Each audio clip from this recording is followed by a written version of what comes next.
Brodes Media.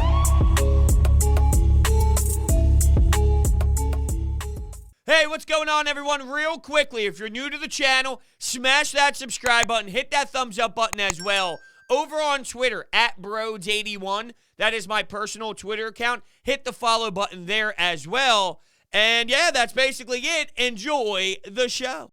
What is going on, everyone? Welcome on into Sports Talk with Brodes. Okay, here's where we're at. The Phillies are 3 games back in the loss column to the Atlanta Braves, and you have them in a 3-game set with your top 3 pitchers on the mound. Zack Wheeler, Kyle Gibson, and Aaron Nola. And look, you lose that last game of the Pittsburgh Pirates 6-0. The offense went quiet. You had to pitch a bullpen game, which is just embarrassing to me. In a high-leverage spot late in the season, Hans Krause is going.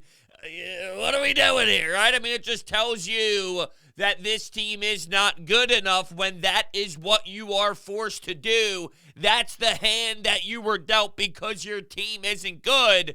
Yeah, I mean, his first pitch is rocked. Now, ultimately, 3 innings, 1 earned run. It's not the worst case in the world, but once after that, you got Sanchez and all these pitchers going. What are you thinking here? It doesn't help you scored 0 runs, but so many base runners on base for the Pirates. They couldn't cash in, but eventually they would. You knew eventually they would. I can't stand it. I'm upset with JT Realmuto, who had some golden opportunities to cash in on some runs, but he showed us more of who he was about all season long compared to what he was over the last handful of games, which was clutch. Which was when Bryce Harper gets put on base, here's JT delivering a triple to knock in a major run or hitting a bomb. That has not been the case most of the time this year. And, well, we saw that again in this Pittsburgh effort. And here's what stinks about it. Ultimately, if you're thinking about 162 games, if you take 2 or 3 against the Orioles and you take 3 or 4 against the Pittsburgh Pirates, that's pretty damn solid, right? You can't demand sweeps every single series. But unfortunately, because you put yourself in this position, getting swept by Arizona, losing 3 or 4 to the Colorado Rockies at Citizens Bank Park, losing 2 or 3 in Pittsburgh right after the trade deadline. Because all of that happened, you basically now put yourself in a position where we have to demand it, or else this is the scenario, which is 3 games back in the loss column. And I'm having a tough time trying to dissect how I should feel because I'm watching Braves, Padres, as if it's a Phillies game. That's how much time and effort I have, how much emotions I have while embracing this journey of September baseball. So they are giving us what we wanted them to give us, meaningful baseball. And here are the Padres blowing the game. Manny Machado hits a grand slam. They blow that lead. They get another lead late in the game. They blow that lead. I mean, it's unbelievable how disgustingly poor the Padres really are. It's a shame. It really is. There's way too much talent on that team for it to collapse that strongly. Where Vince Velasquez is one of your options. That's how bad you are. That's how desperate you are. That tells you everything you need to know. But watching those games, I mean, I thoroughly enjoyed the fact that watching an opponent mattered so much. At the same time, I just don't see this Phillies team sweeping the Braves. And that's basically what it comes down to. The Braves have 3 against the Phils, 3 against the Mets. The Phillies have 3 against the Braves, 3 against the Marlins. And oh, by the way, in that Marlins series, you have a bullpen game. That cannot happen. Second to last game of the year. If those 2 games are extremely there, like really there, not one of those, well, the Phillies have a chance, but it's really impossible. I'm saying, imagine if it was serious. Last game of the year has Zack Wheeler. If that game matters, somehow, some way, that would be magic. But it's just disappointing to know who you're trotting out there in the Marlins. But look, it's one series at a time. Ranger's another name. And Ranger was fantastic in his 9-inning effort. That was ridiculously solid. I just don't want to go too extreme. The Pirates are a dumpster fire, but that doesn't take away from every time Ranger Suarez's number has been called, you've gotten some great responses by him in every position possible as a pitcher. Bullpen, closer, long relief guy, starting rotation. And to go 9 innings is to go 9 innings. And the efficiency of the 9 innings, 97 pitches, that was unreal. It really was. And the rise, you know me, you've been listening for a while, the rise of the crowd after a major strikeout, walking back to the dugout. You hear the standing ovation. It's really awesome as he's just calmly walking back to the dugout. One of the coolest moments in sports for me when someone's pitching a gem. I'm a little disappointed, though, with the crowds. I know they were better over the weekend, and there was a little bit of juice involved. But then I watched the Yankees-Red Sox series on Sunday Night Baseball when I was flipping back and forth between that and Monday Night Football, and holy hell is that intense. Holy hell is Fenway sick. Sick. I'm so damn jealous. I'm texting Bob Wankel of Crossing Broad. I had him on the Fanatic last night. Beautiful interview. Always a fun time. I'm texting him like, dude, are you watching this game? Do you see this? And there was so much drama, missed fly balls, or a ball that was foul tipped by Aaron Judge right into the catcher's mitt, but because of the transfer to the throwing hand, Joe West behind the dish says that, oh no, that was dropped. That was a drop foul ball. And Aaron Judge ropes one into left center field. Stanton ropes one over the Green Monster. I mean, it was absurd, and the emotions were so damn high. And they're fighting for that wild card game to host a wild card effort. It's a little bit different. And I mentioned this before, the Yankees talk so badly about their team. They're almost 20 games over 500. And they talk about their team the way that the Phillies fans talk about the Phillies. And, well, they're just a couple games over 500 flirting around. But, yeah, I mean, look, they're giving you chances at the same time. You understand where they're at, too. I saw all these type of tweets before the game. Matt Vierling? How could you possibly take Matt Vierling out of the lineup? What? You're now bitching and complaining about Matt Vierling? If that's what you're doing, your team sucks. Your team sucks. And just to be fair, you're saying that because you don't like Odubel Herrera. I cannot stand the lack of objective baseball views just because you despise the man. Matt Vierling we're bitching about as if Odubel Herrera couldn't give you 2 hits in a night. Oh, what's that he did? Oh, okay. He led off and gave you 2 hits, went 2 for 4? Oh, okay. It's upsetting, though, to watch a dude with a 7+ ERA. I mean, I feel like we talk about this every single damn game when someone who is not very talented is on the bump on the other side sometimes. But I'm watching Kutch go over. I'm watching Freddie Galvis go over. I'm watching them lack chances to smack in runs, and when they do have it, JT comes up small, whether it's a strikeout or a ground out. He's been very disappointing this year. That's for sure. But yeah, you know what? I look at this series and I go, okay, the fact that it starts with Wheeler, it can set the tone. They also, at one point, though, have Fried going. Let's see their respected pitching staff and how it lines up for the Braves coming up here. It's like I'm excited for it, and I know it's going to be cool to see an intense series that feels like a playoff atmosphere. We might not see playoff baseball by the end of this, but this series will be the closest that we've ever been to. So, I mean, there's definitely a cool aspect from there. But if you think of this, let's go to the schedule. Can I go to, like, the Phillies schedule specifically? Yeah, here we go. Phillies schedule. The lineup goes like this. Let's scroll on down. They have Morton, Fried, and Anderson. Fried's a tough one. Morton's a tough. I mean, Ian Anderson you might be able to get to.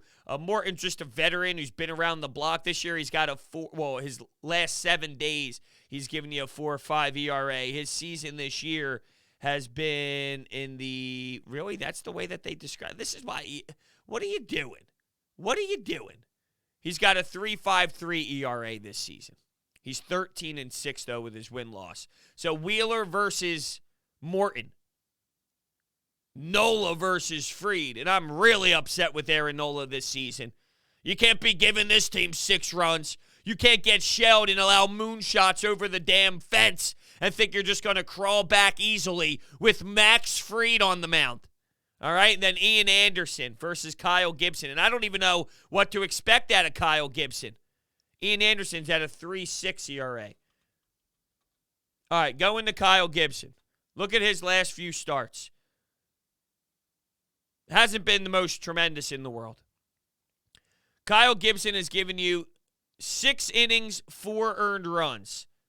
6 2/3, 3 earned runs. 5 innings, 4 earned runs. 4 2/3, 3 earned runs, and 4 walk batters. Speaking of walk batters, Hans Kraus, after allowing the home run on the first pitch of his Major League Baseball career, what ends up happening? 4 walk batters as well. A lot of traffic on the base paths for the Pirates early. You honestly thought the Phillies were just going to escape it.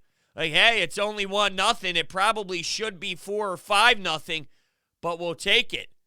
Let's get the offense going, fellas. Let's see if we can produce a little bit offensively as my phone's ringing here. What do we got? Anything important? Let's see. It's my guy D-Ray. I'll get back to D-Ray as soon as I'm done recording this bad boy.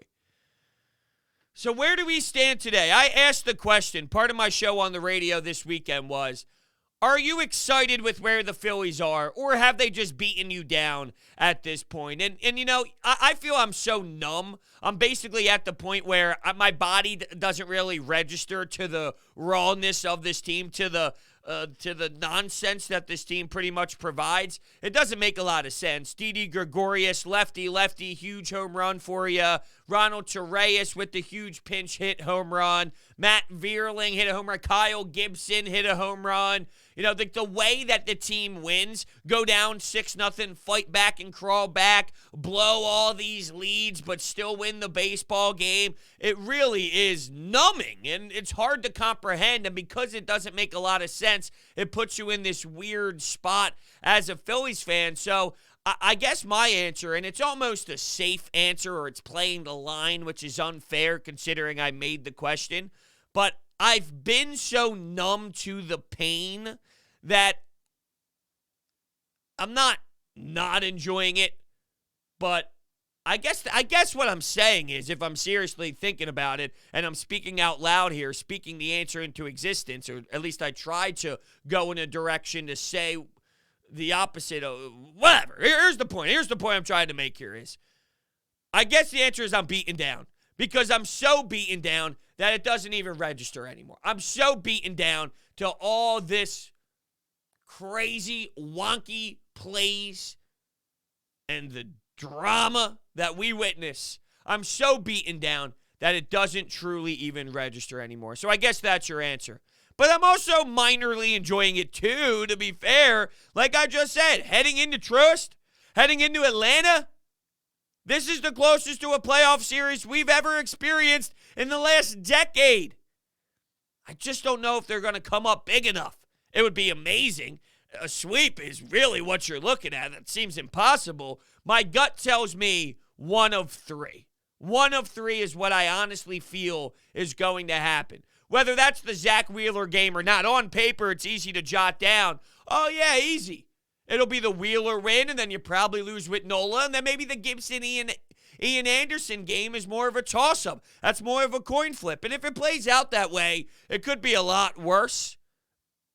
At the same time, I could see them losing the game with Wheeler, everybody feeling so down, winning the game with Aaron Nola somehow, some way, in this epic fashion. Maybe a play at the home plate. Did Alec Boehm slide? Did Alec Boehm not slide? One of those controversial ones. And then the Gibson game's up for grabs.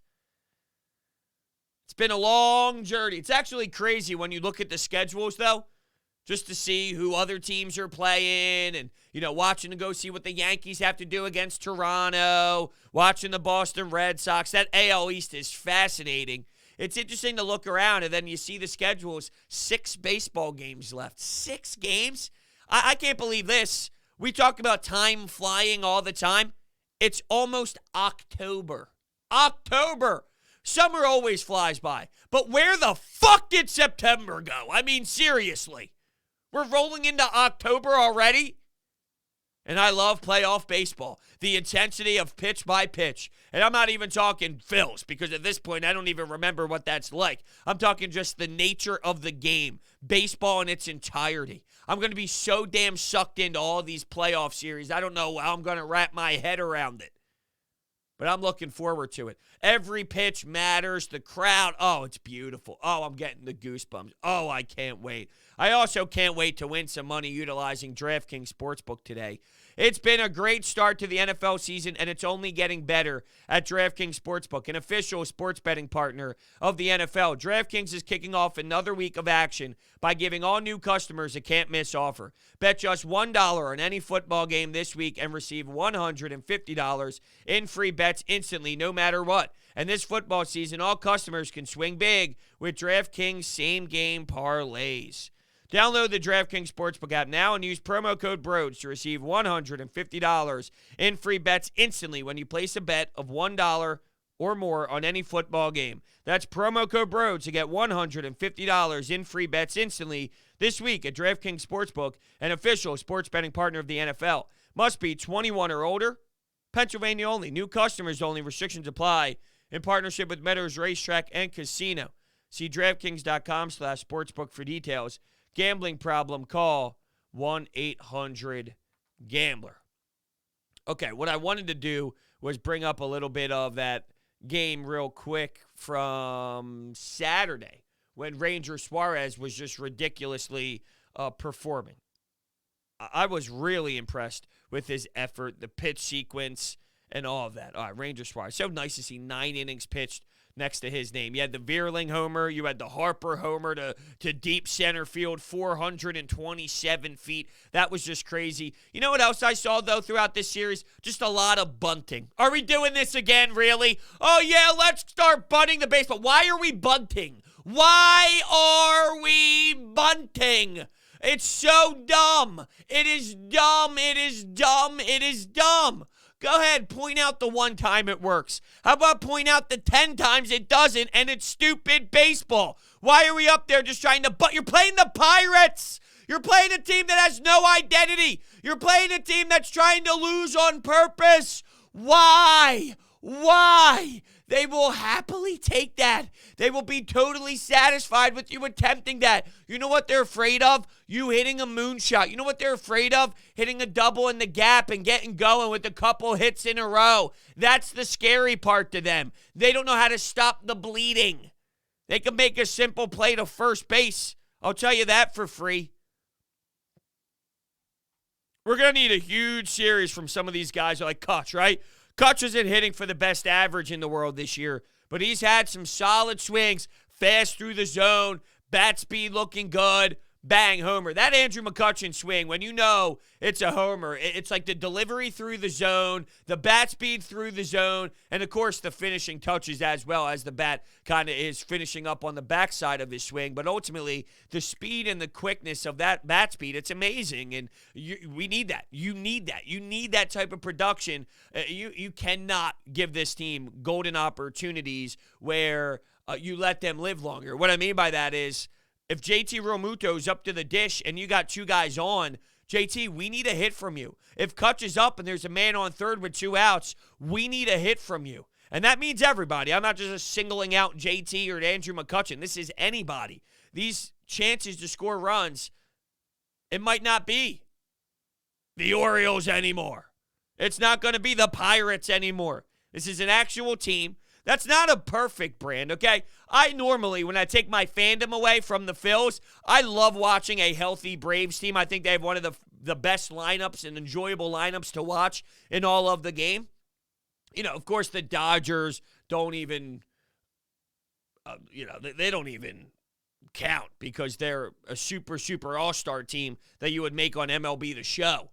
where you have a free agency draft and then somehow you start making trades with the computer until you acquire Max Scherzer at the deadline, Trey Turner at the deadline, right? So that's not even a realistic option in the sports world, yet somehow it actually is. But anyway, the Braves' normal team, when healthy, is one of the most electrics ever, with Ronald Acuna Jr., Ozzie Albies, Freddie Freeman, Ozuna, Dansby Swanson, all of it. The way they click, it's really entertaining.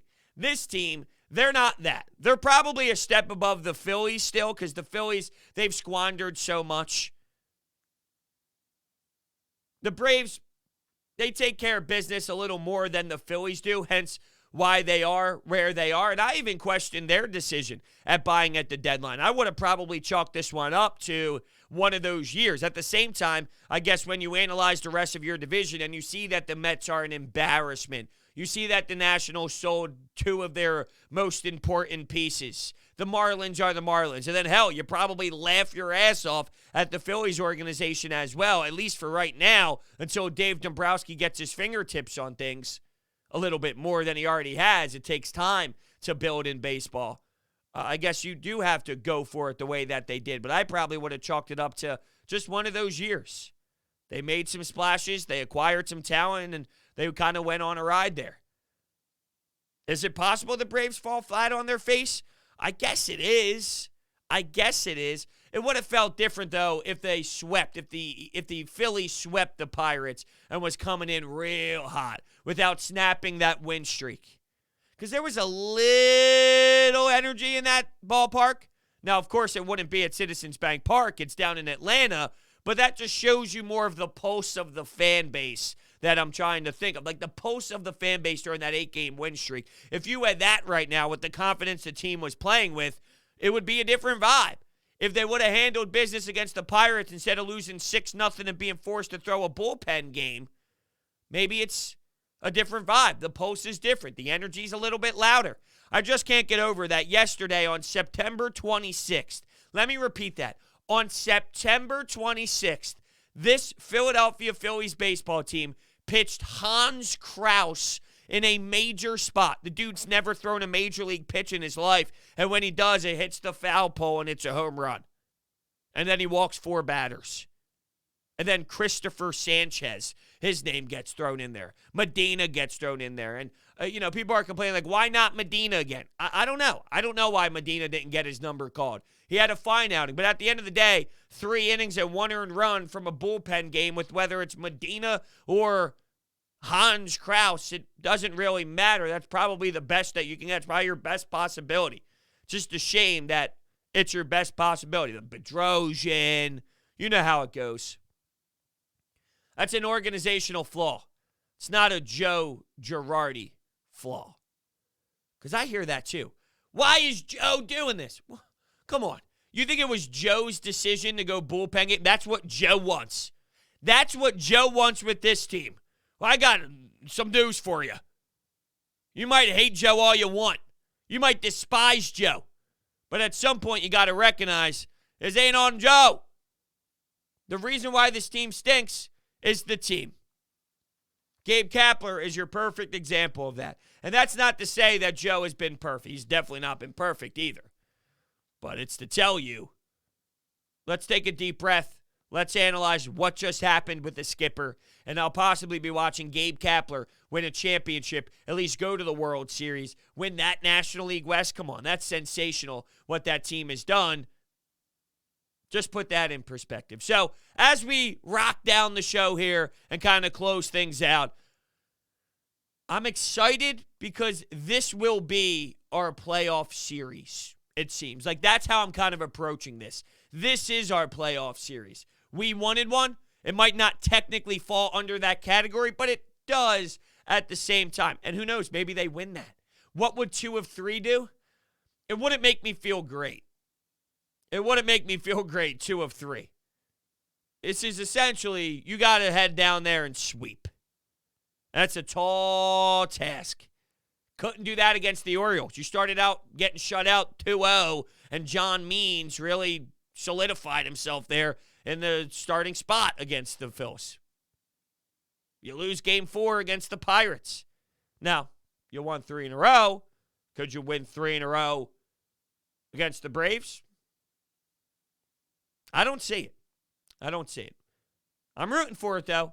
I'm also rooting for you to utilize Orbit Energy and Power. With over 20 years of industry experience, Orbit Energy and Power is home to your solar experts in both residential and commercial projects. At Orbit, they're dedicated to making sure your project is completed easily and properly by using high-quality materials and trained professionals to get the job done right. Orbit also provides water purification systems, backup energy services, battery storage, electrical upgrades, new roofs, heating and cooling, and so much more. So make sure you check out their information at orbitenergy.us or call 800-836-3987 to speak to a team member.